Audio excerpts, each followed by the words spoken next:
पिछले 6 महीने के अंतर्राष्ट्रीय करंट अफेयर्स का यह वीडियो यूपीएससी, पीएससी, एसएससी और रेलवे सहित अन्य सभी परीक्षाओं के लिए बेहद महत्वपूर्ण होगा। तो चलिए शुरू करते हैं। सुनीता विलियम्स ने अंतर्राष्ट्रीय अंतरिक्ष स्टेशन की कमान संभाली। भारतीय मूल की नासा की अंतरिक्ष यात्री सुनीता विलियम्स ने अपने विस्तारित मिशन के तहत दोबारा अंतर्राष्ट्रीय अंतरिक्ष स्टेशन ISS की कमान आधिकारिक तौर पर संभाल ली है। इन्हें रोसकॉस्मोस के अंतरिक्ष यात्री ओलेग कोनोनेंको की जगह यह जिम्मेदारी दी गई है। नौसैनिक अभ्यास ओशन 24 10 से 16 सितंबर 2024 तक रूस और चीन ने जापान सागर में ओशन 24 नामक नौसैनिक अभ्यास किया। इस अभियान ने जापान सागर के साथ साथ प्रशांत, आर्कटिक, भूमध्य सागर, कैस्पियन और बाल्टिक सागरों को भी कवर किया। छठा क्वाड शिखर सम्मेलन 2024 हुआ संपन्न। प्रधानमंत्री नरेंद्र मोदी ने 21 सितंबर 2024 को अमेरिका के डेलावेयर में आयोजित क्वाड नेताओं के छठे शिखर सम्मेलन में भाग लिया। यह चौथा व्यक्तिगत क्वाड लीडर्स शिखर सम्मेलन था।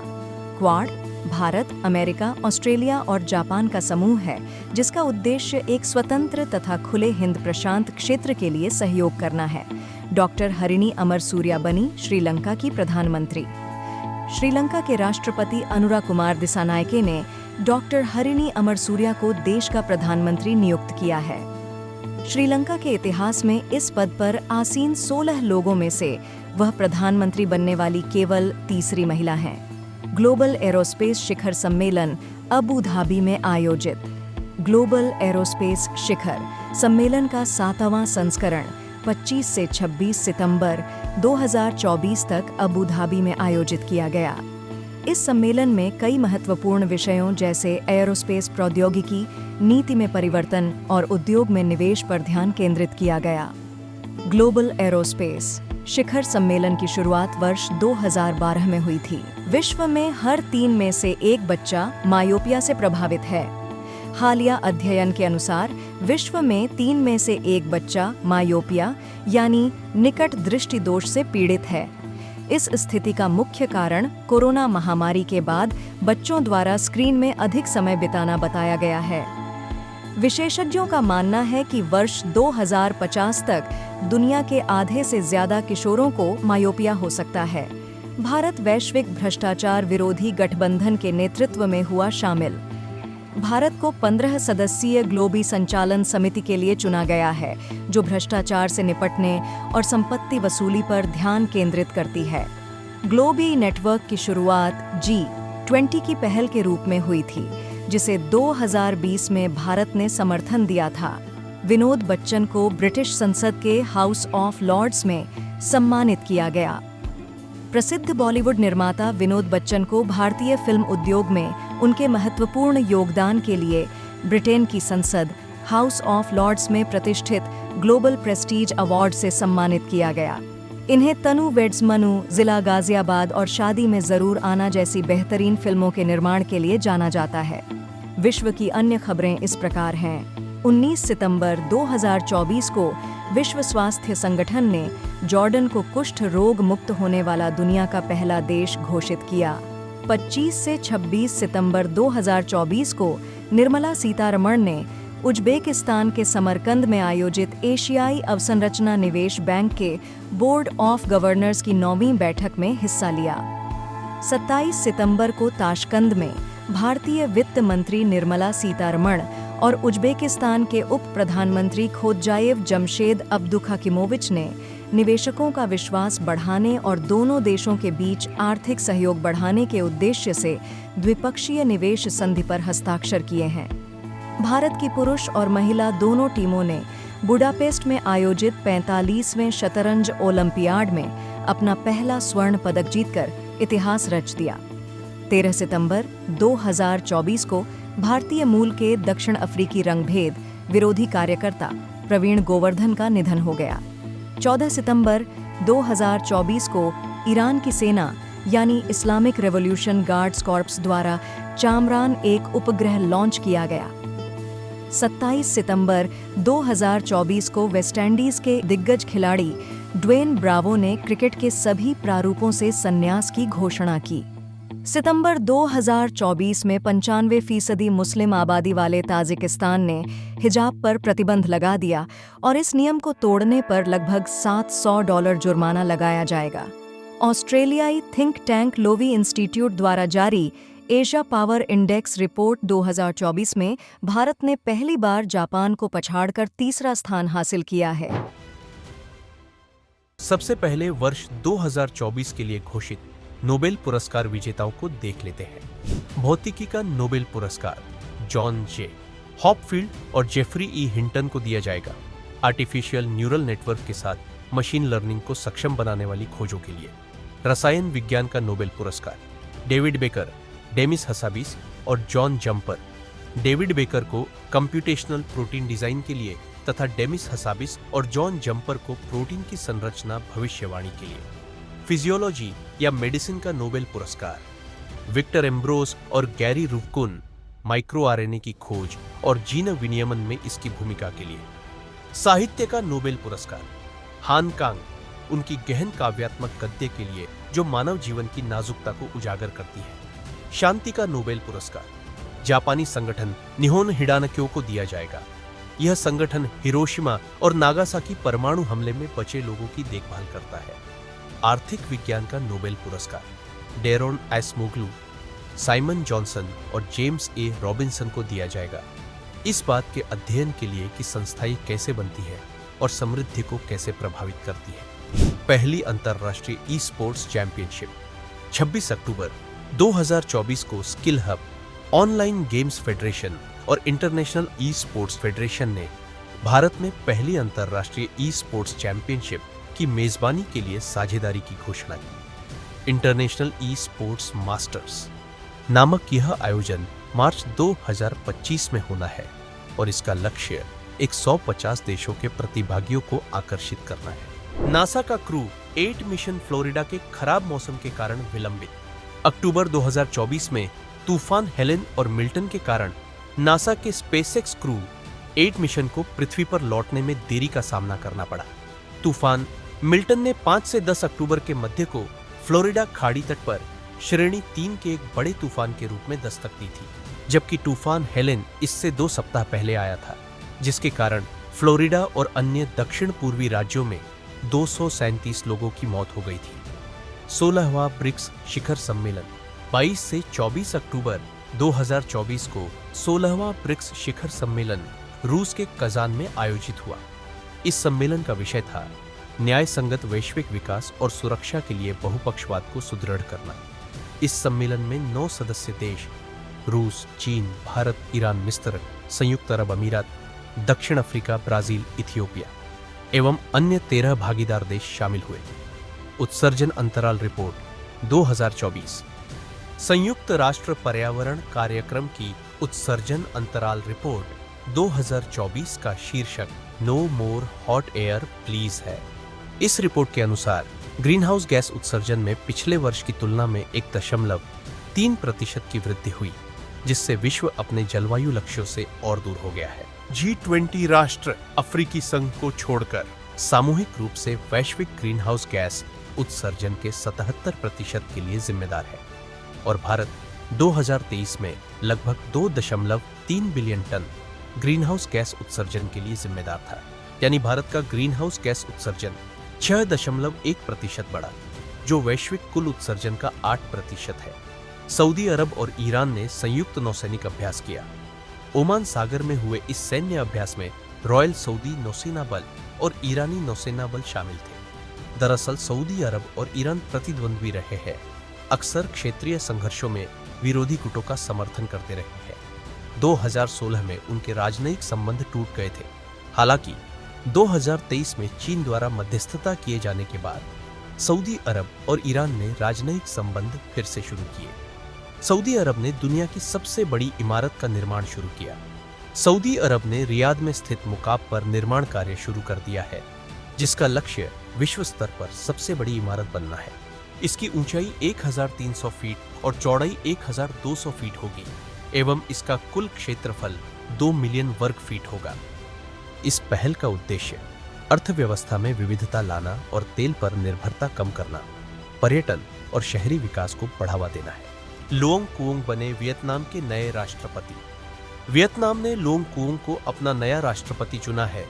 यह 18 महीनों में वियतनाम के चौथे राष्ट्रपति है। 67 वर्षीय सैन्य जनरल कुओंग टो लैम की जगह लेंगे, जिन्हें अगस्त में कम्युनिस्ट पार्टी का महासचिव नियुक्त किया गया था। जलवायु और स्वास्थ्य अफ्रीका सम्मेलन 29 से 31 अक्टूबर तक हरारे, जिम्बाब्वे में जलवायु और स्वास्थ्य अफ्रीका सम्मेलन आयोजित किया गया। इसमें 54 अफ्रीकी देशों के 400 से अधिक प्रतिनिधियों ने भाग लिया, जिनमें सरकारी अधिकारी, स्वास्थ्य विशेषज्ञ और शोधकर्ता शामिल है। इस सम्मेलन का उद्देश्य अफ्रीका को जलवायु परिवर्तन और स्वास्थ्य पर वैश्विक चर्चा में एकीकृत करना है। मालदीव में यूपीआई भुगतान सेवा शुरू हुई। मालदीव के राष्ट्रपति मोहम्मद मुइज्जू ने भारत के यूनिफाइड पेमेंट्स इंटरफेस यूपीआई को मालदीव की अर्थव्यवस्था को सुदृढ़ करने और वित्तीय समावेशन एवं लेन देन की दक्षता में सुधार के लिए लागू करने की घोषणा की। इसका उद्देश्य डिजिटल सेवाओं को बढ़ावा देना और मालदीव के नागरिकों के लिए बैंकिंग पहुंच को व्यापक बनाना है। न्यायमूर्ति याहिया अफरीदी पाकिस्तानी के अगले चीफ जस्टिस बने। पाकिस्तानी संविधान के अनुच्छेद 175A के खंड 3 में किए गए संशोधन के बाद अगले चीफ जस्टिस के रूप में न्यायमूर्ति याहिया अफरीदी नियुक्त हुए। हालिया संशोधन के बाद पाकिस्तान में अब मुख्य न्यायाधीश का कार्यकाल 3 साल का होगा, जबकि न्यायाधीशों की नियुक्ति 12 सदस्यीय आयोग करेगा। रवांडा में मारबर्ग वायरस का प्रकोप। रवांडा में मारबर्ग वायरस पिछले कुछ समय से तेजी से फैल रहा है। इस वायरस से पीड़ित अधिकतर लोगों की मृत्यु हो जाती है। सितंबर 2024 के अंत तक रवांडा में स्वास्थ्य अधिकारियों ने 26 मामलों की पुष्टि की, जिसमें 12 मौतें शामिल हैं। मारबर्ग वायरस गंभीर रक्तस्रावी बुखार का कारण बनता है और इसकी केस फैटेलिटी दर 24% से 88% के बीच होती है। राष्ट्रपति मुर्मू की ऐतिहासिक अफ्रीकी यात्रा। राष्ट्रपति द्रौपदी मुर्मू 13 से 19 अक्टूबर 2024 तक अल्जीरिया, मोरिटानिया और मलावी की यात्रा की। ये किसी भारतीय राष्ट्राध्यक्ष द्वारा इन देशों की पहली यात्रा थी। राष्ट्रपति द्रौपदी मुर्मू 13 से 15 अक्टूबर तक अल्जीरिया, 16 अक्टूबर को मोरिटानिया और 17 से 19 अक्टूबर तक मलावी की यात्रा पर थी। यह यात्रा अफ्रीकी देशों के साथ संबंधों को बढ़ावा देने की भारत की गहरी इच्छा को रेखांकित करती है। राष्ट्रपति द्रौपदी मुर्मू को 15 अक्टूबर 2024 को अल्जीरिया में राजनीति विज्ञान में मानद डॉक्टरेट की उपाधि से सम्मानित किया गया। जयजमांडू 2024 का हुआ आयोजन। जयजमांडू या काठमांडू जैज फेस्टिवल का 20वां संस्करण 24 अक्टूबर से 30 अक्टूबर 2024 तक काठमांडू में आयोजित हुआ। यह दक्षिण एशिया का एक प्रमुख जैज फेस्टिवल है, जो दुनिया भर से कलाकारों और श्रोताओं को प्रदर्शन, कार्यशालाओं और संगीत फ्यूजन के लिए आकर्षित करता है। इजराइल एशियाई विकास बैंक का 69वां सदस्य देश बना। इजराइल ने एशियाई विकास बैंक के 69वें सदस्य और 20वें गैर क्षेत्रीय सदस्य के रूप में आधिकारिक रूप से सदस्यता ग्रहण की। इजराइल ने जनवरी 2022 में अपनी सदस्यता के लिए आवेदन किया था। विश्व की अन्य खबरें इस प्रकार हैं। 20 अक्टूबर को विश्व स्वास्थ्य संगठन द्वारा औपचारिक रूप से मिस्र को मलेरिया मुक्त घोषित किया गया है। मेक्सिको की पहली महिला राष्ट्रपति क्लाउडिया शीनबाम ने 1 अक्टूबर 2024 को पदभार ग्रहण किया। नेपाल की सामाजिक कार्यकर्ता उर्मिला चौधरी को global anti racism championship award 2024 से सम्मानित किया गया है। अक्टूबर 2024 में टेस्ट क्रिकेट में सबसे कम गेंदों में 300 विकेट लेने वाले गेंदबाज कगिसो रबाडा बने। राफेल नडाल ने प्रोफेशनल टेनिस से संन्यास की घोषणा की। 17 अक्टूबर को अंतर्राष्ट्रीय गरीबी उन्मूलन दिवस मनाया गया। वर्ष 2024 के लिए इस दिवस की थीम थी सामाजिक और संस्थागत दुर्व्यवहार को समाप्त करना, न्यायपूर्ण, शांतिपूर्ण और समावेशी समाजों के लिए एकजुट होकर कार्य करना। अक्टूबर 2024 में भारत ने कनाडा के साथ हुए राजनयिक तनाव के बाद अपने राजनयिकों को वापस बुला लिया है। 15 से 16 अक्टूबर 2024 को शंघाई सहयोग संगठन के शासनाध्यक्षों की परिषद की 23वीं बैठक का आयोजन इस्लामाबाद, पाकिस्तान में किया गया। इस सम्मेलन का विषय था बहुपक्षीय वार्ता को मजबूत करना, स्थायी शांति और समृद्धि की दिशा में प्रयास करना। वित्त मंत्री निर्मला सीतारमण ने 17 से 26 अक्टूबर 2024 तक मैक्सिको और अमेरिका की आधिकारिक यात्रा की। 15 अक्टूबर को 75वीं इंटरनेशनल एस्ट्रोनॉटिकल कांग्रेस का उद्घाटन इटली के मिलान में किया गया। 7 अक्टूबर को कैस सैयद ट्यूनीशिया के राष्ट्रपति के रूप में पुनः चुने गए। विश्व बैंक के साथ हुए समझौते के मुताबिक नेपाल को कार्बन ट्रेडिंग से 1600 करोड़ मिलेंगे। इस्लामाबाद में 15 से 16 अक्टूबर को आयोजित हुई शंघाई सहयोग संगठन की बैठक में भारत का प्रतिनिधित्व विदेश मंत्री एस जयशंकर ने किया। स्पेन के कार्लोस अल्काराज ने चाइना ओपन टेनिस टूर्नामेंट 2024 का खिताब जीता। 1 अक्टूबर को नाटो के महासचिव के रूप में नीदरलैंड के पूर्व प्रधानमंत्री मार्क रूटे ने पदभार संभाला। 1 से 3 अक्टूबर तक वर्ल्ड ट्रेड सेंटर दुबई में 26वीं जल, ऊर्जा, प्रौद्योगिकी और पर्यावरण प्रदर्शनी 2024 आयोजित हुई। वैश्विक नवाचार सूचकांक 2024 में 133 देशों में शीर्ष स्थान स्विट्जरलैंड को प्राप्त हुआ, जबकि भारत 39वें स्थान पर है। Georgia institute of technology America के अलेक्जेंडर डंग को वर्ष 2024 का शस्त्र रामानुजन पुरस्कार दिया गया। एशिया पावर इंडेक्स 2024 में अमेरिका शीर्ष पर रहा, जबकि भारत का स्थान तीसरा है। नवंबर 2024 में भारतीय प्रधानमंत्री नरेंद्र मोदी को मिले अंतर्राष्ट्रीय पुरस्कार। 17 नवंबर को नाइजीरिया का दूसरा सबसे बड़ा राष्ट्रीय पुरस्कार grand commander of the order of the niger प्राप्त हुआ। 14 नवंबर को डोमिनिका की राष्ट्रपति सिल्वेनी बर्टन ने कोविड-19 महामारी के दौरान डोमिनिका की मदद करने के लिए पीएम मोदी को देश के सर्वोच्च सम्मान डोमिनिका अवार्ड ऑफ ऑनर से सम्मानित किया। इसके अतिरिक्त पीएम नरेंद्र मोदी को गुयाना ने सर्वोच्च राष्ट्रीय पुरस्कार द ऑर्डर ऑफ एक्सीलेंस एवं बारबाडोस ने प्रतिष्ठित honorary order of freedom of Barbados से सम्मानित किया। पहला एशियाई बौद्ध शिखर सम्मेलन 5 से 6 नवंबर को नई दिल्ली में आयोजित किया गया। इस शिखर सम्मेलन का विषय एशिया को सुदृढ़ बनाने में बुद्ध धम्म की भूमिका है। भारत के संस्कृति मंत्रालय अंतर्राष्ट्रीय बौद्ध परिसंघ के सहयोग से इस सम्मेलन का आयोजन किया गया। जलवायु परिवर्तन पर COP29 बाकू में आयोजित। संयुक्त राष्ट्र जलवायु परिवर्तन सम्मेलन COP29 बाकू, अजरबैजान में 11 से 22 नवंबर 2024 तक आयोजित किया गया। इस शिखर सम्मेलन का फोकस जलवायु संकट से उबरने हेतु वित्त पोषण पर रहा। इसके लिए अरब देशों ने $1.1 ट्रिलियन वार्षिक लक्ष्य प्रस्तावित किया है, जिसमें विकसित देशों से $441 बिलियन का प्रत्यक्ष अनुदान शामिल है। इस सम्मेलन के दौरान वैश्विक ऊर्जा दक्षता गठबंधन को UAE द्वारा लॉन्च किया गया। 43वां अंतर्राष्ट्रीय व्यापार मेला। 43वें अंतर्राष्ट्रीय व्यापार मेले का आयोजन 14 से 27 नवंबर 2024 तक नई दिल्ली के भारत मंडपम में किया गया। इस कार्यक्रम में मंडपों की राज्य श्रेणी में विषयगत प्रस्तुति के लिए मध्य प्रदेश को स्वर्ण पदक, ओडिशा को रजत पदक और असम को कांस्य पदक प्रदान किया गया। वहीं विदेशी मंडपों की श्रेणी में ट्यूनीशिया गणराज्य के दूतावास को स्वर्ण पदक, मिस्र के मिलानो बाजार को रजत पदक, जबकि तुर्की और थाईलैंड को कांस्य पदक प्रदान किया गया।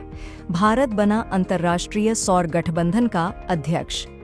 अंतर्राष्ट्रीय सौर गठबंधन ISA का 7वां सत्र 3 से 6 नवंबर तक नई दिल्ली में आयोजित किया गया, जिसमें भारत और फ्रांस को 2024 से 2026 तक 2 वर्ष के कार्यकाल के लिए ISA के अध्यक्ष और सह अध्यक्ष के रूप में चुना गया। डोनाल्ड ट्रंप बने अमेरिका के 47वें राष्ट्रपति। अमेरिका में हुए राष्ट्रपति चुनाव में डोनाल्ड ट्रंप ने 276 इलेक्टोरल वोट प्राप्त कर जीत हासिल की। ट्रंप चुनाव में रिपब्लिकन पार्टी से उम्मीदवार थे और उन्होंने डेमोक्रेटिक पार्टी की उम्मीदवार कमला हैरिस को हराया।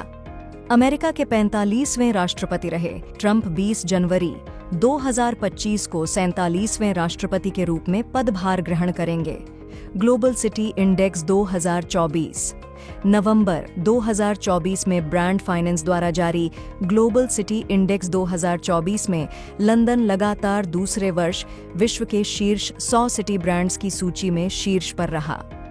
इसके बाद दूसरे और तीसरे स्थान पर क्रमशः न्यूयॉर्क और पेरिस शहर है, तथा भारत के 3 शहरों नई दिल्ली, मुंबई और बेंगलुरु ने क्रमशः 77वां, 78वां और 97वां स्थान प्राप्त किया। ब्राजील में आयोजित हुआ G20 शिखर सम्मेलन वर्ष 2024 का G20 शिखर सम्मेलन 18 और 19 नवंबर को ब्राजील के रियो डी जेनेरियो में आयोजित हुआ। इस सम्मेलन की theme building A just world and A sustainable planet थी। इस शिखर सम्मेलन में जलवायु वित्त पोषण को मजबूत करने के लिए वैश्विक जलवायु परिवर्तन कार्यबल तथा भूख एवं गरीबी के विरुद्ध वैश्विक गठबंधन की शुरुआत की गई। भारत की ओर से प्रधानमंत्री मोदी ने इस शिखर सम्मेलन में भाग लिया। जलवायु परिवर्तन प्रदर्शन सूचकांक 2024, German watch, new climate institute और क्लाइमेट एक्शन नेटवर्क इंटरनेशनल द्वारा प्रकाशित इस सूचकांक में किसी भी देश ने सभी सूचकांक श्रेणियों में इतना अच्छा प्रदर्शन नहीं किया कि वे शीर्ष 3 स्थान प्राप्त कर सकें। डेनमार्क ने 4था स्थान हासिल किया, एस्टोनिया 5वें स्थान पर रहा और फिलीपींस ने 6ठा स्थान हासिल किया तथा भारत ने 7वां स्थान हासिल किया। पेरू में मेगा पोर्ट का शी जिनपिंग ने किया अनावरण। पेरू के रेगिस्तानी क्षेत्र के तट पर स्थित चानके मेगापोर्ट परियोजना का अनावरण चीनी राष्ट्रपति शी जिनपिंग ने किया। चीन की शिपिंग कंपनी कॉस्को द्वारा विकसित किया जा रहा यह मेगापोर्ट प्रोजेक्ट दक्षिण अमेरिका को एशिया से जोड़ने और क्षेत्रीय व्यापार को बढ़ावा देने का वादा करता है। विश्व की अन्य खबरें इस प्रकार हैं। 28 नवंबर को ऑस्ट्रेलिया 16 साल से कम उम्र के बच्चों के लिए सोशल मीडिया मंच पर राष्ट्रव्यापी प्रतिबंध लगाने वाला पहला देश बन गया है। भारत और तंजानिया ने 26 नवंबर को गोवा में अपनी तीसरी संयुक्त रक्षा सहयोग समिति की बैठक आयोजित की। 2006 में संयुक्त राष्ट्र सुरक्षा परिषद द्वारा पारित संकल्प 1701 के प्रावधानों के आधार पर 27 नवंबर को इजरायल और लेबनान के बीच युद्ध विराम हो गया। 24 नवंबर को भारत के विदेश मंत्री एस जयशंकर ने रोम में भारतीय दूतावास के नए चांसरी का उद्घाटन किया। नवंबर माह में ड्यूमा बोको ने बोत्सवाना के 6ठे राष्ट्रपति के रूप में पदभार संभाला। 3 नवंबर को स्विट्जरलैंड के लुसाने में आयोजित स्विस ओपन इंडोर तीरंदाजी प्रतियोगिता के रिकर्व पुरुष इवेंट में अतानु दास ने स्विट्जरलैंड के थॉमस रूफर को हराकर कांस्य पदक जीता। नवंबर 2024 में international federation of pharmaceutical manufacturers and association ने रोश के सीईओ डॉक्टर थॉमस शिनेकर को 1 जनवरी 2025 से अपना नया अध्यक्ष नियुक्त किए जाने की घोषणा की। भारतीय सेना और इंडोनेशियाई सेना के बीच संयुक्त विशेष बल अभ्यास गरुड़ शक्ति का 9वां संस्करण 1 से 12 नवंबर तक इंडोनेशिया के सिजानतुंग मीन में आयोजित हुआ। 25 से 30 नवंबर तक अंतर्राष्ट्रीय सहकारी गठबंधन महासभा का आयोजन नई दिल्ली के भारत मंडपम में किया गया। ऑस्ट्रेलिया की यूनिवर्सिटी ऑफ वोलोंगोंग ने Gujarat international finance tech city यानी गिफ्ट सिटी गांधीनगर में अपना परिसर खोला है। क्लाइमेट ट्रेस की एक रिपोर्ट के अनुसार शंघाई शहर वैश्विक ग्रीन हाउस गैस उत्सर्जन में शीर्ष पर है। 21 नवंबर को लाओस में 11वीं आसियान रक्षा मंत्रियों की बैठक आयोजित की गई। नई दिल्ली के त्यागराज स्पोर्ट्स कॉम्प्लेक्स में 19 से 22 नवंबर तक स्पेशल ओलंपिक एशिया पैसिफिक बोछे और बॉलिंग प्रतियोगिता 2024 आयोजित की गई। 19 नवंबर को स्पेन के राफेल नडाल ने होम ग्राउंड मलागा में डेविस कप के दौरान अपना आखिरी मैच खेलकर संन्यास ले लिया। 20 नवंबर को दुनिया के सबसे ताकतवर रॉकेट स्टारशिप का 6ठा परीक्षण अमेरिका के टेक्सास से किया गया। 4 नवंबर को भारत के विदेश मंत्री एस जयशंकर ने ऑस्ट्रेलिया के ब्रिस्बेन शहर में भारत के नए महावाणिज्य दूतावास का उद्घाटन किया। 5 नवंबर को हिंद महासागर क्षेत्र में समुद्री सुरक्षा पर तीसरे महासागर शिखर सम्मेलन की मेजबानी भारत द्वारा की गई, जबकि स्विट्जरलैंड ने 1 जनवरी 2025 से बुर्का और अन्य चेहरे को ढकने वाले कपड़ों पर प्रतिबंध लगाने का निर्णय लिया है। 7 से 9 नवंबर तक दूसरे वैदिक और आधुनिक विज्ञान सम्मेलन का आयोजन नेपाल के काठमांडू में किया गया। साथ ही थाईलैंड के पर्यटन विभाग द्वारा सोनू सूद को पर्यटन के लिए ब्रांड एम्बेसडर और ऑनरी टूरिज्म एडवाइजर नियुक्त किया गया। 9 नवंबर को तैयब इकराम लगातार दूसरी बार अंतर्राष्ट्रीय हॉकी महासंघ के अध्यक्ष चुने गए। 9 नवंबर 2024 को दोहा में आयोजित IBSF विश्व बिलियर्ड्स चैंपियनशिप का खिताब जीतकर पंकज आडवाणी ने लगातार 7वीं बार विश्व बिलियर्ड्स चैंपियनशिप जीती। नवंबर 2024 में ब्रिटिश लेखिका सामंथा हार्वे ने अपने ऑन ऑर्बिटल उपन्यास के लिए वर्ष 2024 का बुकर पुरस्कार जीता। 11 नवंबर 2024 को जारी WTA महिला एकल विश्व रैंकिंग में आर्यना सबालेंका विश्व की नंबर 1 टेनिस खिलाड़ी बनी है। 11 नवंबर को डॉक्टर नवीन रामगुलाम मॉरिशस के प्रधानमंत्री पद के लिए चुने गए। 10 नवंबर को अनाहत सिंह ने सिडनी में New South Wales squash open प्रतियोगिता का महिला एकल खिताब जीता। 21 नवंबर को अंतर्राष्ट्रीय आपराधिक न्यायालय ने इजरायल के प्रधानमंत्री बेंजामिन नेतन्याहू के खिलाफ गिरफ्तारी वारंट जारी किया है। नवंबर 2024 में इसरो और नासा ने संयुक्त रूप से वर्ष 2025 की शुरुआत में पृथ्वी की भूमि और बर्फ से ढकी सतहों की निगरानी के लिए निसार नामक उपग्रह को प्रक्षेपित करने की घोषणा की। कोलिंस डिक्शनरी ने ब्रैड को वर्ड ऑफ द ईयर 2024 घोषित किया, जबकि ब्रेन रॉट को ऑक्सफोर्ड डिक्शनरी ने वर्ड ऑफ द ईयर घोषित किया। 21 नवंबर को अर्मेनिया अंतर्राष्ट्रीय सौर गठबंधन का 104वां पूर्ण सदस्य बना।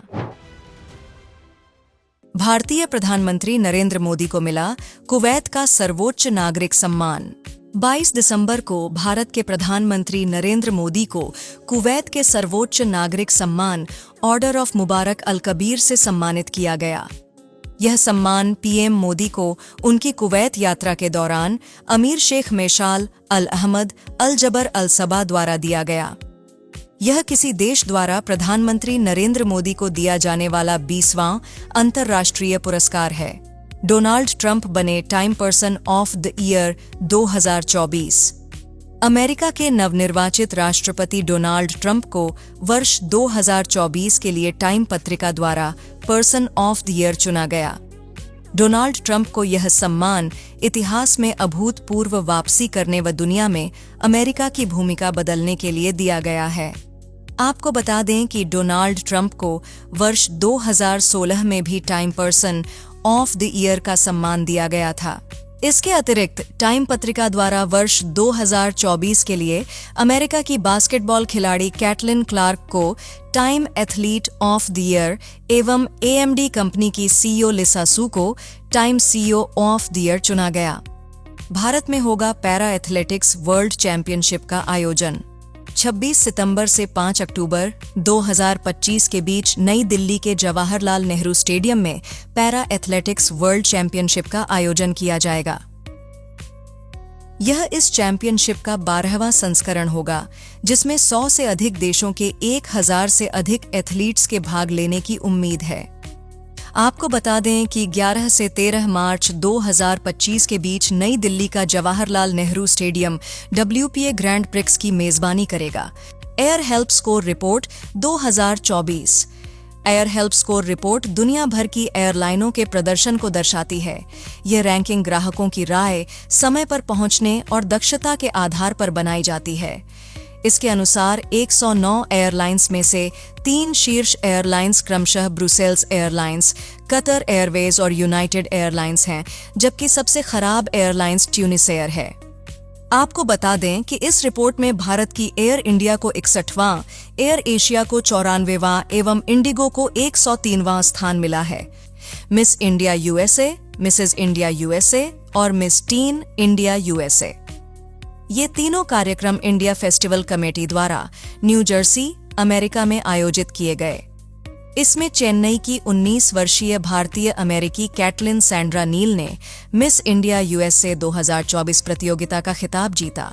ये कैलिफोर्निया यूनिवर्सिटी में द्वितीय वर्ष की छात्रा हैं। इसके अतिरिक्त इलिनॉय की Sanskriti Sharma Mrs India USA और वॉशिंगटन की Arshita Katpalia Miss tin India USA बनी। जूनियर महिला एशिया हॉकी कप 2024। 7 से 15 दिसंबर 2024 तक 10वां महिला junior Asia hockey cup Muscat, Oman में आयोजित किया गया। भारतीय टीम ने लगातार दूसरी बार महिला जूनियर एशिया कप का खिताब जीता। इसके फाइनल में निर्धारित समय के अंत तक 1-1 से बराबरी के बाद पेनल्टी शूटआउट में भारत ने चीन पर 3-2 से जीत हासिल की। विश्व की अन्य खबरें इस प्रकार हैं। 19 दिसंबर को भारतीय महिला टीम ने T20 अंतर्राष्ट्रीय क्रिकेट इतिहास का अपना सबसे बड़ा स्कोर वेस्टइंडीज टीम के खिलाफ बनाया। ये मैच नवी मुंबई के doctor DY Patil sports academy में खेला गया। प्रतिवर्ष 10 दिसंबर को मनाए जाने वाले विश्व मानवाधिकार दिवस की वर्ष 2024 के लिए थीम हमारे अधिकार, हमारा भविष्य अभी रही। 2 दिसंबर 2024 को ऑस्ट्रेलिया के दिग्गज टेनिस खिलाड़ी नील फ्रेजर का 91 वर्ष की आयु में मेलबर्न में निधन हो गया। भारत को पहली बार संयुक्त राष्ट्र के नारकोटिक्स ड्रग्स आयोग के 68वें सत्र की अध्यक्षता सौंपी गई, जिसे वियना में भारत के स्थायी प्रतिनिधि शंभू S. कुमारन ने आधिकारिक रूप से संभाला।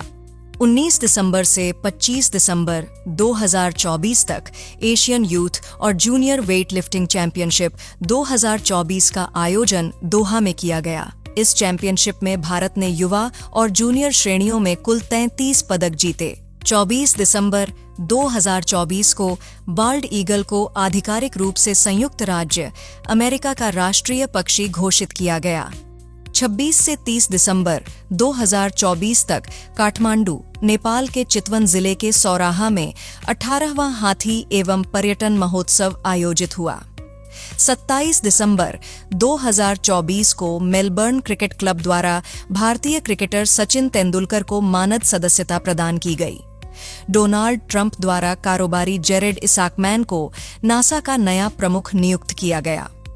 दिसंबर 2024 में भारत विश्व स्तर पर स्मार्टफोन का तीसरा सबसे बड़ा निर्यातक बन गया है।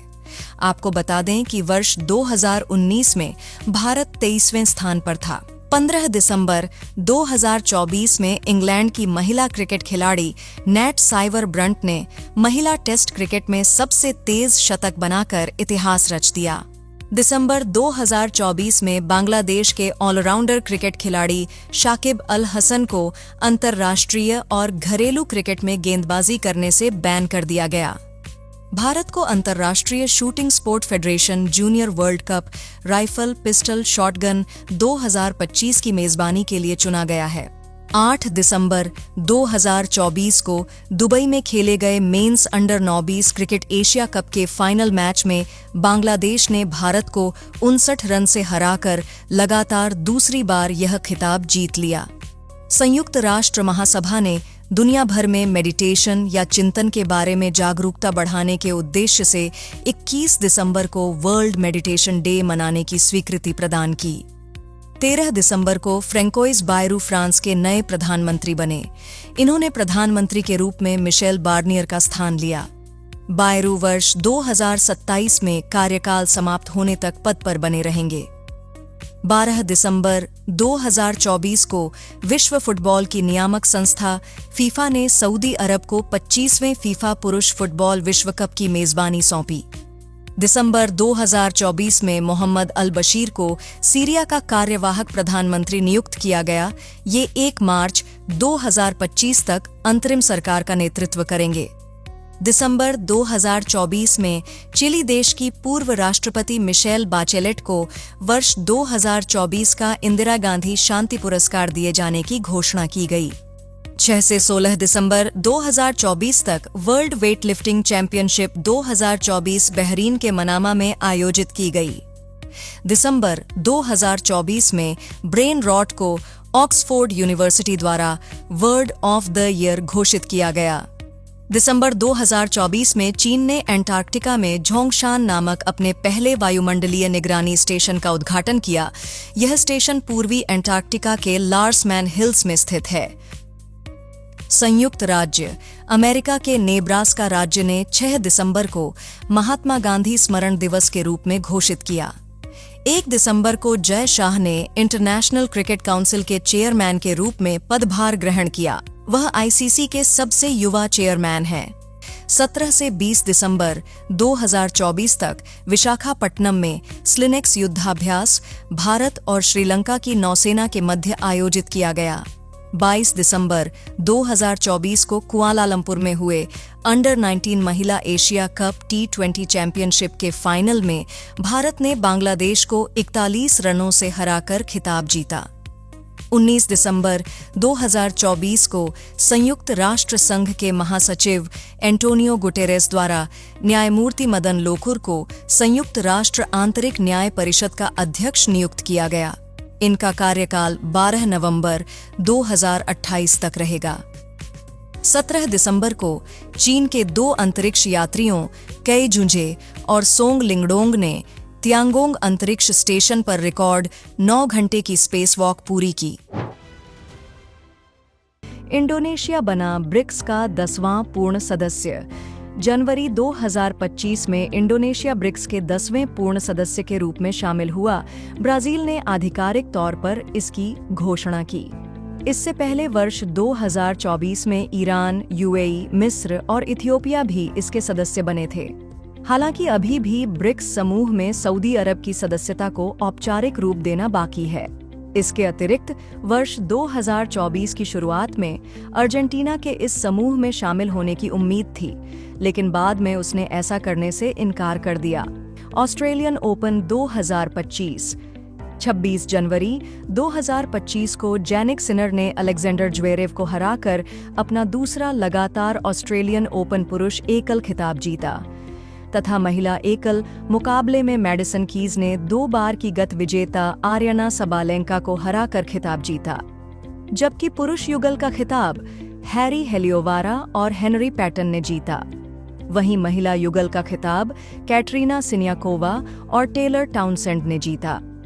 इसके अतिरिक्त इस टूर्नामेंट का मिश्रित युगल खिताब ओलिविया गैडेकी और जॉन पियर्स ने जीता। Future minerals forum. 14 से 16 जनवरी 2025 तक सऊदी अरब की राजधानी रियाद में खनिज क्षेत्र की चुनौतियों पर विचार विमर्श करने के लिए फ्यूचर मिनरल्स फोरम का आयोजन किया गया, जिसमें 85 से अधिक देशों के खनन उद्योग के प्रतिनिधि शामिल हुए। भारत के केंद्रीय कोयला एवं खान मंत्री किशन रेड्डी इस फोरम में शामिल हुए तथा उन्होंने इसके अंतर्गत एक महान समझौते की ओर विषय पर आयोजित गोलमेज चर्चा में भी भाग लिया। India open tennis tournament 2025। India open tennis tournament का आयोजन 14 से 19 जनवरी 2025 तक नई दिल्ली के केडी जाधव इंडोर स्टेडियम में हुआ। इसमें पुरुष एवं महिला एकल खिताब क्रमशः डेनमार्क के विक्टर एक्सेल्सन एवं दक्षिण कोरिया की एन से यंग ने जीता, जबकि पुरुष युगल का खिताब गोह सेजफेई और न्यू इजुद्दीन ने जीता। वहीं महिला युगल का खिताब अरिसा इगारशी और अयाको सकुरामोतो ने जीता। इसके अतिरिक्त इस टूर्नामेंट का मिश्रित युगल खिताब जियांग जेनबैंग और वेई याक्सिन ने जीता। Axiom 4 mission. 30 जनवरी 2025 को की गई घोषणा के अनुसार भारतीय वायुसेना अधिकारी शुभांशु शुक्ला को एक्सियम 4 मिशन के लिए पायलट चुना गया। शुभांशु अंतर्राष्ट्रीय अंतरिक्ष स्टेशन का दौरा करने वाले पहले भारतीय अंतरिक्ष यात्री होंगे। मिशन के अन्य सदस्यों में अमेरिका की पैगी व्हिटसन, पोलैंड के स्लावोज उजनान्स्की और हंगरी के टिबोर कापू शामिल हैं तथा इस मिशन की कमान पैगी व्हिटसन संभालेंगी। दरअसल X4 ISS के लिए चौथा निजी अंतरिक्ष यात्री मिशन है, जिसे एक्सियम स्पेस द्वारा नासा के सहयोग से आयोजित किया जा रहा है। इसके तहत स्पेसएक्स ड्रैगन अंतरिक्ष यान को कैनेडी अंतरिक्ष केंद्र से मार्च से जून 2025 के मध्य में फाल्कन 9 रॉकेट द्वारा प्रक्षेपित किया जाएगा। भारत बना दुनिया का 7वां सबसे बड़ा कॉफी उत्पादक देश। भारत अब वैश्विक स्तर पर 7वां सबसे बड़ा कॉफी उत्पादक है, जिसका निर्यात वित्त वर्ष 2023-24 में $1.29 बिलियन तक पहुंच गया है। ये 2020 से 21 के $719.42 मिलियन से लगभग 2 गुना है। आपको बता दें कि भारत के कुल कॉफी उत्पादन में लगभग 3/4 हिस्से में अरबिका और रोबस्टा बीन्स शामिल हैं, जो मुख्य रूप से अनरोस्टेड रूप में निर्यात किए जाते हैं। ICC awards 2024। जनवरी 2025 में वर्ष 2024 के लिए आईसीसी अवार्ड्स दिए गए, जिसके तहत men's cricketer of the year हेतु sir Garfield Sobers trophy Bharat के जसप्रीत बुमराह को, जबकि women's cricketer of the year हेतु राचेल हेहोफ्लिन ट्रॉफी न्यूजीलैंड की अमेलिया केयर को दी गई।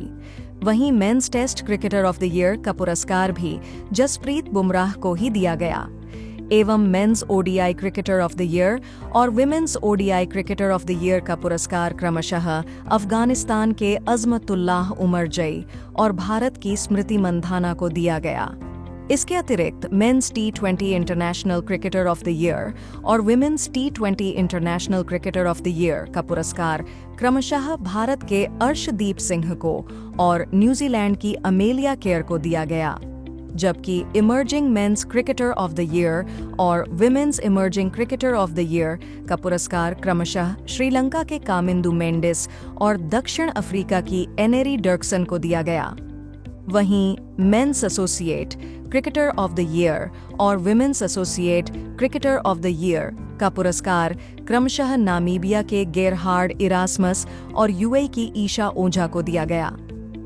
आपको बता दें कि अंपायर ऑफ द ईयर का पुरस्कार इंग्लैंड के रिचर्ड इलिंगवर्थ को दिया गया। यह इनका लगातार तीसरा और कुल चौथा पुरस्कार है। पंगसौ दर्रा अंतर्राष्ट्रीय महोत्सव 20 से 22 जनवरी 2025 के मध्य अरुणाचल प्रदेश के चांगलांग जिले में स्थित नामपोंग में पंगसौ दर्रा अंतर्राष्ट्रीय महोत्सव मनाया गया, जिसका उद्घाटन अरुणाचल प्रदेश के मुख्यमंत्री पेमा खांडू ने किया। इससे पहले यह उत्सव 2020 में आयोजित किया गया था। आपको बता दें कि 1136 मीटर ऊंचा पंगसौ दर्रा भारत म्यांमार सीमा पर पटकाई पहाड़ियों की चोटी पर स्थित है, जो असम से म्यांमार तक जाने का मार्ग प्रदान करता है। विश्व की अन्य खबरें इस प्रकार हैं। प्रतिवर्ष की भांति इस वर्ष भी विश्व हिंदी दिवस 10 जनवरी को मनाया गया। इस वर्ष के लिए इसकी थीम एकता और सांस्कृतिक गौरव की वैश्विक आवाज़ रही। 1 जनवरी 2025 से डेनमार्क, ग्रीस, पाकिस्तान, पनामा और सोमालिया संयुक्त राष्ट्र सुरक्षा परिषद के अस्थायी सदस्य बन गए। 1 जनवरी 2025 से स्विट्जरलैंड में महिलाओं के पब्लिक प्लेस पर बुर्का पहनने पर प्रतिबंध लगा दिया गया। 27वीं अंतर्राष्ट्रीय कांच कांग्रेस 2025 20 से 24 जनवरी तक केंद्रीय कांच और सिरेमिक अनुसंधान संस्थान द्वारा कलकत्ता में आयोजित की गई। 24 दिसंबर 2024 से 1 जनवरी 2025 तक नेपाल के पोखरा के पामे फैंट क्षेत्र में अंतर्राष्ट्रीय गुब्बारा महोत्सव मनाया गया। 31 दिसंबर 2024 से 13 जनवरी 2025 तक भारत और नेपाल के बीच सूर्य किरण अभ्यास का 18वां संस्करण नेपाल के सलझंडी क्षेत्र में आयोजित किया गया। 1 जनवरी 2025 से रूस में नया पर्यटक कर लागू हुआ। यह पर्यटक कर 2025 में 1% से शुरू होकर 2027 तक धीरे धीरे बढ़ाकर 3% किया जाएगा। 8 जनवरी 2025 से भारत हेवी इलेक्ट्रिकल्स लिमिटेड द्वारा संचालित पुनातसांग छू 2 जल विद्युत परियोजना भारत और भूटान के बीच द्विपक्षीय समझौते का हिस्सा है। जनवरी 2025 में तत्कालीन अमेरिकी राष्ट्रपति जो बाइडेन द्वारा 19 व्यक्तियों को सर्वोच्च नागरिक पुरस्कार प्रेसिडेंशियल मेडल ऑफ फ्रीडम से सम्मानित किया गया। 9 जनवरी 2025 को लेबनान के सेना प्रमुख जोसेफ ऑन को राष्ट्रपति के रूप में चुना गया। 7 जनवरी 2025 को जॉन महामा ने घाना में राष्ट्रपति पद के दूसरे कार्यकाल हेतु शपथ ग्रहण की।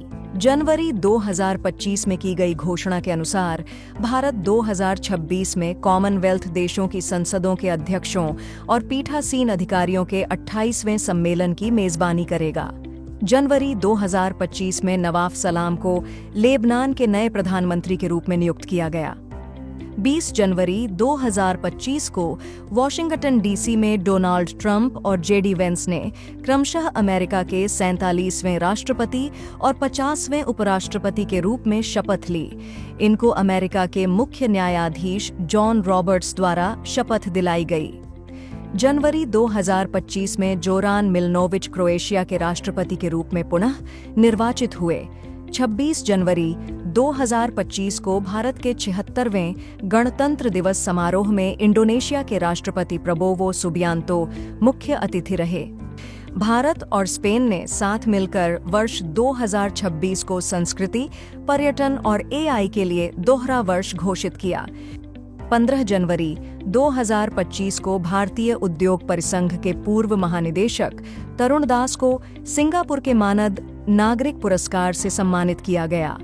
जनवरी 2025 में नेपाल द्वारा माघे संक्रांति महोत्सव मनाया गया। इसे नेपाल के थारू समुदाय द्वारा मनाया जाने वाला नव वर्ष भी कहा जाता है।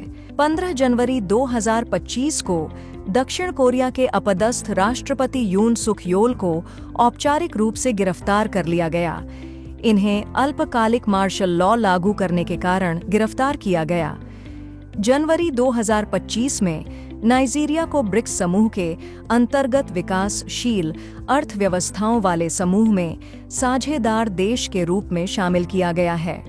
जनवरी 2025 में अमेरिका के राष्ट्रपति डोनाल्ड ट्रंप ने पदभार ग्रहण करते ही विश्व स्वास्थ्य संगठन से अलग होने के लिए एक कार्यकारी आदेश पर हस्ताक्षर किए।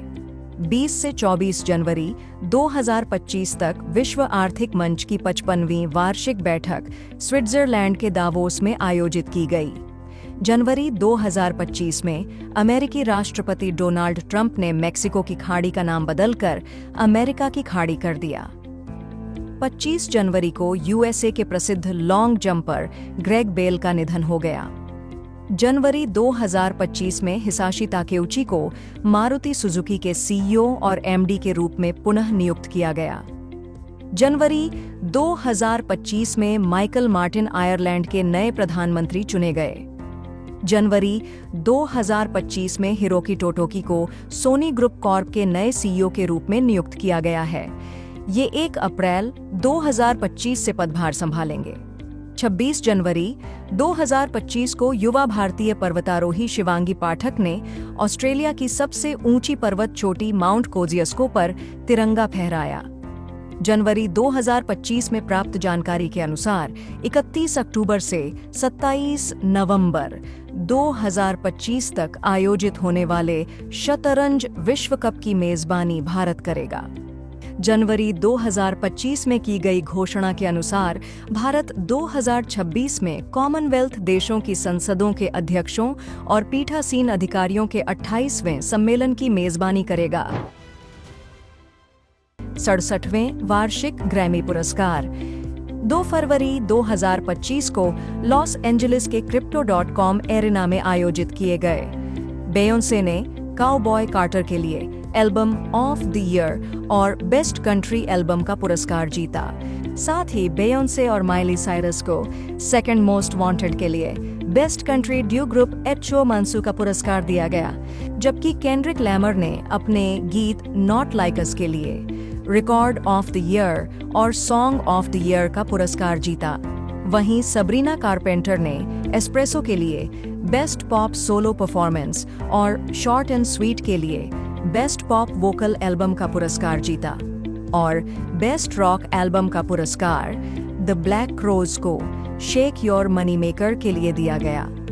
इसके अतिरिक्त भारतीय अमेरिकी संगीतकार चंद्रिका टंडन को उनके एल्बम त्रिवेणी के लिए बेस्ट न्यू एज, एम्बियंट या चैंट एल्बम पुरस्कार से सम्मानित किया गया। Paris artificial intelligence action summit 2025 10 और 11 फरवरी को पेरिस के ग्रैंड पैलेस में आयोजित की गई। इस सम्मेलन में नैतिक, सुरक्षित और समावेशी एआई की आवश्यकता पर बल देते हुए डिजिटल विभाजन को कम करने, एआई सुरक्षा सुनिश्चित करने, ग्रीन एआई को बढ़ावा देने हेतु वैश्विक सहयोग को बढ़ाने पर जोर दिया गया। आपको बता दें कि फ्रांसीसी राष्ट्रपति इमैनुएल मैक्रों और भारतीय प्रधानमंत्री नरेंद्र मोदी ने मिलकर इस सम्मेलन की सह अध्यक्षता की। साथ ही इस शिखर सम्मेलन के दौरान द्वितीय भारत फ्रांस एआई नीति गोलमेज सम्मेलन भी आयोजित किया गया।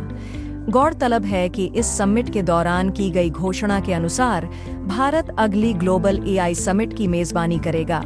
8वां हिंद महासागर सम्मेलन 6 से 17 फरवरी 2025 तक 8वां हिंद महासागर सम्मेलन मस्कट, ओमान में आयोजित किया गया, जिसका विषय समुद्री साझेदारी के नए क्षितिज की यात्रा रहा। इसका उद्देश्य क्षेत्रीय सहयोग को बढ़ाने के लिए हिंद महासागर क्षेत्र में प्रमुख राज्यों और समुद्री साझेदारों को एकजुट करना है। आपको बता दें कि इस सम्मेलन में भारत का प्रतिनिधित्व विदेश मंत्री एस जयशंकर ने किया था। चौथा, भारत ब्रिटेन ऊर्जा संवाद। 10 फरवरी 2025 को नई दिल्ली में चौथी भारत यूके ऊर्जा वार्ता, भारत के केंद्रीय विद्युत और आवास एवं शहरी मामलों के मंत्री मनोहर लाल खट्टर और ब्रिटेन के ऊर्जा और जलवायु परिवर्तन राज्य सचिव एडन मिलीबैंड की सह अध्यक्षता में आयोजित की गई। इस भारत ब्रिटेन द्विपक्षीय वार्ता में एस्पायर यानी accelerating smart power and renewable energy in India कार्यक्रम के दूसरे चरण की शुरुआत एवं भारत ब्रिटेन अपतटीय पवन कार्यबल की स्थापना की घोषणा की गई। लॉजिस्टिक्स परफॉर्मेंस इंडेक्स रिपोर्ट 2023 जारी। फरवरी 2025 में विश्व बैंक द्वारा जारी लॉजिस्टिक्स परफॉर्मेंस इंडेक्स 2023 के अनुसार भारत 139 देशों में 38वें स्थान पर है। वहीं भारत अंतर्राष्ट्रीय शिपमेंट श्रेणी में वैश्विक रैंकिंग में 22वें स्थान पर है। आपको बता दें कि भारत 2018 में अंतर्राष्ट्रीय शिपमेंट श्रेणी में 44वें और 2014 में कुल मिलाकर 54वें स्थान पर था। जलवायु जोखिम सूचकांक 2025। फरवरी 2025 में अंतर्राष्ट्रीय पर्यावरण थिंक टैंक जर्मन वाच द्वारा जलवायु जोखिम सूचकांक 2025 जारी किया गया। दरअसल यह सूचकांक चरम मौसम की घटनाओं के प्रति उनकी संवेदनशीलता के आधार पर देशों को रैंक करता है तथा जलवायु जनित आपदाओं से होने वाली मानवीय और आर्थिक हानि का आकलन करता है। इसके निष्कर्षों के अनुसार वर्ष 1993 और 2022 के बीच पूरी दुनिया में 7,65,000 से अधिक लोगों की जान चली गई, जिसके परिणाम स्वरूप $4.2 ट्रिलियन का आर्थिक नुकसान हुआ। एवं इसी अवधि में चरम मौसम की घटनाओं से प्रभावित शीर्ष 3 देश डोमिनिका, चीन और होंडुरास थे, जबकि वर्ष 2022 में सबसे अधिक प्रभावित होने वाले शीर्ष 3 देश पाकिस्तान, बेलीज और इटली थे तथा इसके अनुसार भारत 6ठे सर्वाधिक प्रभावित देश की श्रेणी में है, जहां चरम मौसम की घटनाओं के कारण 80,000 मौतें हुईं और इस दौरान यहां हुआ कुल नुकसान वैश्विक आर्थिक नुकसान का 4.3% रहा। विश्व सरकार शिखर सम्मेलन 2025। विश्व सरकार शिखर सम्मेलन WGS के 12वें संस्करण का आयोजन 11 से 13 फरवरी 2025 तक दुबई में हुआ। इस शिखर सम्मेलन का विषय भविष्य की सरकारों को आकार देना रहा, जो शासन और महत्वपूर्ण वैश्विक क्षेत्रों में उभरते रुझानों पर केंद्रित था। इसका उद्देश्य शासन, नवाचार, स्थिरता और जलवायु परिवर्तन, आर्थिक लचीलापन, स्वास्थ्य सेवा और प्रौद्योगिकी जैसी वैश्विक चुनौतियों को संबोधित करना है। आपको बता दें कि इस सम्मेलन में भारत का प्रतिनिधित्व केंद्रीय पर्यावरण मंत्री भूपेंद्र यादव ने किया। Operation devil Hunt. राजनीतिक उथल-पुथल से जूझ रहे बांग्लादेश में फरवरी 2025 में ऑपरेशन डेविल हंट चलाया गया, जिसके तहत ढाका में उपद्रव और अशांति के माहौल के बीच सुरक्षा बलों ने 4 दिनों में लगभग 1,300 लोगों को गिरफ्तार किया। विश्व की अन्य खबरें इस प्रकार हैं। फरवरी 2025 में अमेरिका के राष्ट्रपति डोनाल्ड ट्रंप ने स्टील और एल्यूमीनियम आयात पर 25% आयात शुल्क लगाने की घोषणा की। यह शुल्क 12 मार्च से लागू होगा। 10 से 23 फरवरी 2025 तक भारत और मिस्र के बीच राजस्थान के महाजन फील्ड फायरिंग रेंज में साइक्लोन युद्धाभ्यास का 3रा संस्करण आयोजित किया गया। फरवरी माह में प्रतिवर्ष 17 तारीख को वैश्विक पर्यटन लचीलापन दिवस मनाया जाता है। 15 फरवरी 2025 को की गई घोषणा के अनुसार 6 और 7 जुलाई 2025 को ब्राजील के रियो डी जेनेरियो में ब्रिक्स शिखर सम्मेलन का आयोजन किया जाएगा। 17 फरवरी 2025 को भारत ने समुद्री मार्ग से ऑस्ट्रेलिया को अनार की पहली वाणिज्यिक प्रायोगिक खेप भेजी। फरवरी 2025 में चीन के साथ बढ़ते तनाव के कारण अपनी सैन्य तैयारियों के मद्देनज़र फिलीपींस ने भारत से $200 मिलियन की आकाश मिसाइल प्रणाली खरीदने हेतु समझौता किया। 24 फरवरी से 9 मार्च 2025 तक भारत जापान संयुक्त सैन्य अभ्यास धर्म गार्जियन का छठा संस्करण जापान के East Fuji manoeuvre training area में आयोजित किया गया। Times Higher Education World reputation ranking 2025 में भारत का सबसे प्रतिष्ठित संस्थान IISc बेंगलुरु को नामित किया गया। 27 फरवरी 2025 को मिस्र की राजधानी काहिरा में आपात अरब शिखर सम्मेलन का आयोजन किया गया। 18 फरवरी 2025 को कतर ने भारत में 10 अरब अमेरिकी डॉलर के निवेश की घोषणा की। 17 से 21 फरवरी 2025 तक अबू धाबी में आयोजित नौसेना रक्षा और समुद्री सुरक्षा प्रदर्शनी 2025 में भारत ने स्वदेशी रूप से डिज़ाइन किए गए फास्ट पेट्रोल वेसल और ऑफशोर पेट्रोल वेसल का प्रदर्शन किया। फरवरी 2025 में भारतीय MSME के लिए हरित वित्त को बढ़ावा देने और कम कार्बन अर्थव्यवस्था को समर्थन देने हेतु सिडबी ने फ्रांस की एजेंसी फ्रांसेस डे डेवलपमेंट के साथ $100 मिलियन का समझौता किया।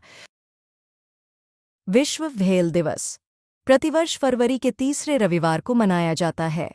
वर्ष 2025 में यह 16 फरवरी को मनाया गया।